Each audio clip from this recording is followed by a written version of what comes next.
YouTube! Welcome back to another video. With the Solar 3.0 update this season, Warlocks got left in the dust, or so we thought.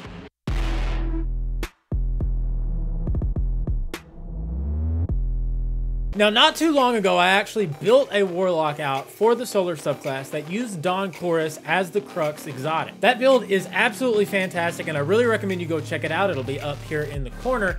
That build, however, is much more for like in-game, champion-based, GM, Master Dungeon, that kind of content.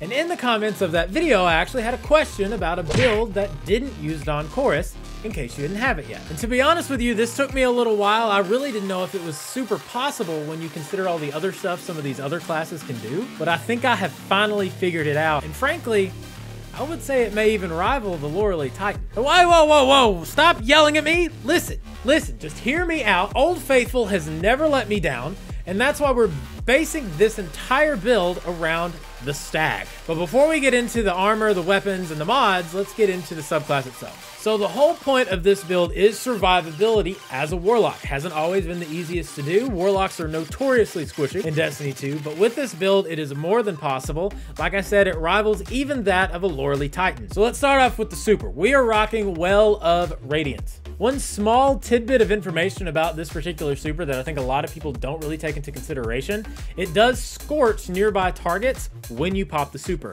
It's not going to come into effect a whole bunch, but it is a nice little, added bonus. Healing Rift is a must-have in this build. You can use whatever jump you want. I just prefer Burst Glide. Incinerator Snap, definitely the go-to melee. One, looks super cool. Two, it actually scorches the targets. And finally, I recommend the Solar Grenade. There can be an argument made for fusion grenades and even healing grenades, but ultimately when we're talking about the synergy of this particular build, solar grenades are definitely the best option. You really just don't find yourself in need of healing grenades much when you're using this build, and fusion grenades frankly just don't give as much scorch because it only activates on detonation for a moderate amount, whereas solar grenades are continuously damage and scorching anyone trapped inside. Now, the aspects are the mainstays of any Solar Warlock as of right now. The Touch of Flame, which is the keystone aspect of the Solar Warlock. Your healing grenades, solar grenades, fire bolts, and fusions all have enhanced functionality. Now, we're using solar grenades, and so it actually increases the duration of that grenade, and it periodically emits blobs of lava around the perimeter, which also cause scorch. Now, the other, just like with any Warlock build that I do, you can pick either one. I prefer Icarus Dash over Heat Rises because I just like the mobility of it. So if you're not too concerned about that, then by all means, use Heat Rises.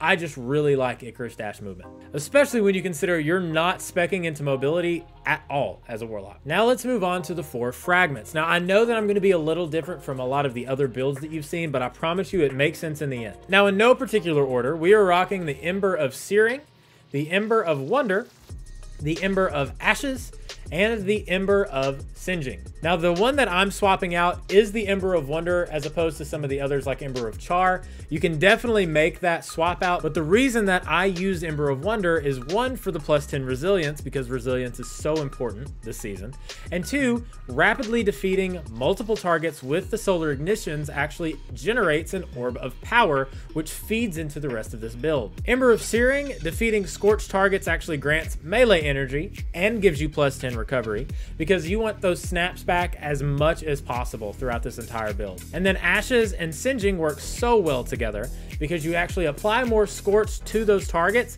and your ability regenerates faster as you scorch targets. And since we are using the Stag, you can imagine this whole thing is based around your Rift.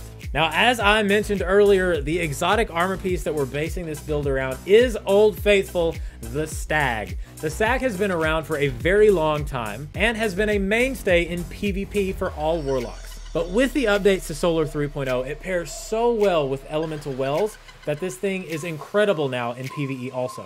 So your Rift actually provides damage reduction to allied guardians standing in it, including yourself, and that is a 25% damage reduction.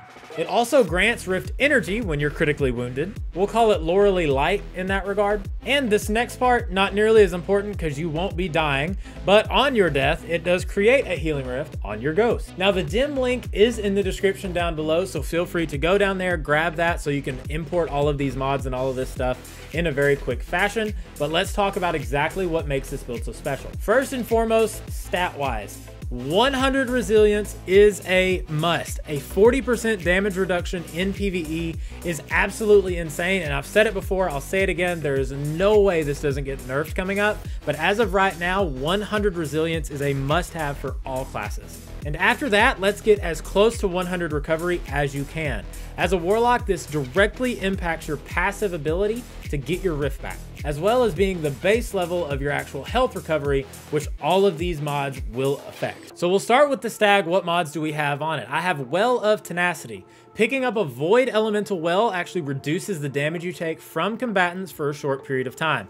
I told you, this is all about survivability, so resistance to damage is the name of the game when it comes to this. On top of Well of Tenacity, I also have Harmonic Siphon, which allows me to create orbs with rapid weapon final blows, and Dynamo, which actually reduces my super cooldown while I'm using my class ability near targets. You're throwing around your Rift like an absolute madman, so Dynamo is going to come in super handy because you're going to be using your Rift as much as possible, so let's get our well back as fast as possible. Moving on down to your gloves. Again, guys, survivability is the name of the game in general PvE content, so we're talking Well of Life. Picking up Solar Wells grants increased regeneration for a short period of time, and I paired that with Impact Induction. That way causing damage with my melee actually reduces my grenade cooldown. Moving on down to the chest piece, we're talking damage resistance. Now this is the only seasonal mod that I have on the entire build because there's always some sort of damage reduction mod in these artifacts, and so that's what you're going to put here. If you're in the current season, season 17, go ahead and put in Armor of the Dying Star.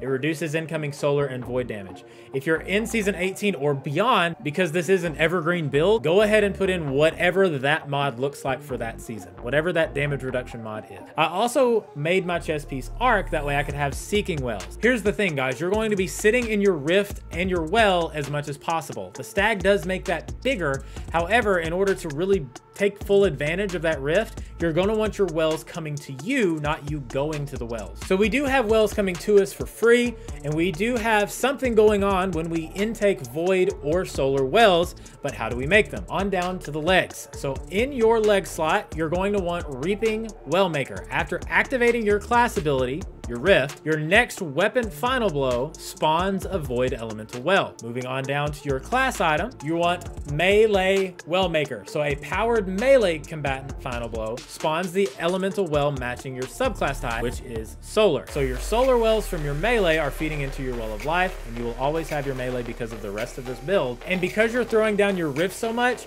you're always going to have those void elemental wells coming in. That way you're resistant to even more damage. And on your class item, while you're down here, go ahead and throw on a couple utility kickstart mods because they are so strong in getting your Rift back as quick as possible. Now moving back up to the legs for just a second, I am using Wither Horde in this build, and I do not have the Catalyst, so I do have Grenade Launcher holster on.